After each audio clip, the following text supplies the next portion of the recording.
UC Berkeley is taking a stand against the tree protesters by blocking off their string of supplies and the streets surrounding the protest site.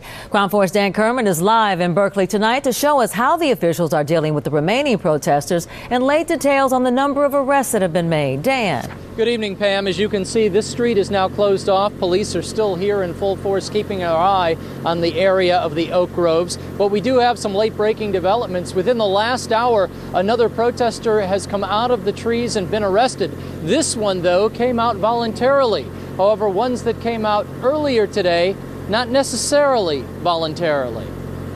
At this point, due to safety concerns, we do not intend to forcibly remove any of the protesters. That's what UC Berkeley officials said Wednesday night about removing protesters living in the oak trees next to Memorial Stadium. But late Thursday afternoon, the plan apparently changed. Let's slow down that video for you so you can decide whether the university is using force to remove tree sitters from the oak grove. This tree sitter was eventually arrested. As a community member, I am so outraged at the irresponsibility that the university has shown. I'm surprised that there weren't one or more people seriously hurt or killed.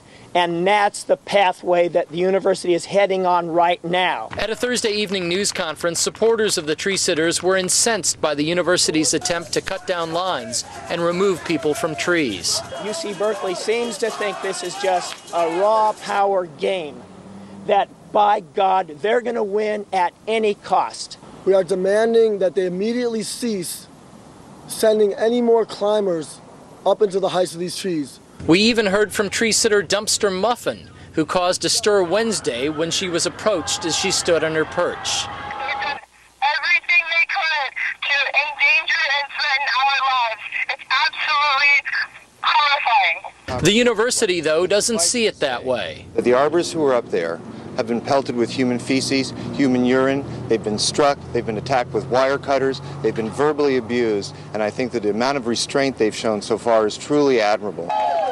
Late in the evening Thursday, a second tree sitter came down, this one voluntarily.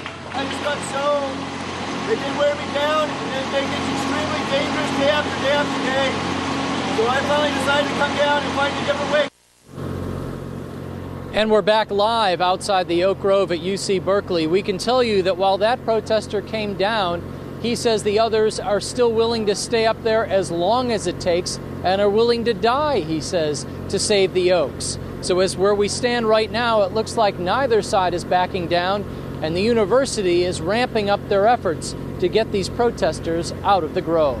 Reporting live at UC Berkeley, I'm Dan Kerman, Crown 4 News. And this confrontation between the protesters and Berkeley officials is resulting in a zero-tolerance policy by law enforcement. One woman was caught up in the confusion today when she happened into the neighborhood. She got stuck on a street which was closed by police. An officer told me to get in my car and drive forward.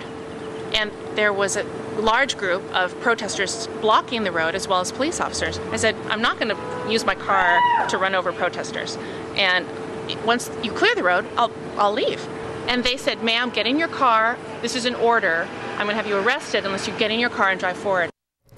The woman added her elbow was hurt during the confrontation, but she is still trying to teach her children, she says, to respect police officers.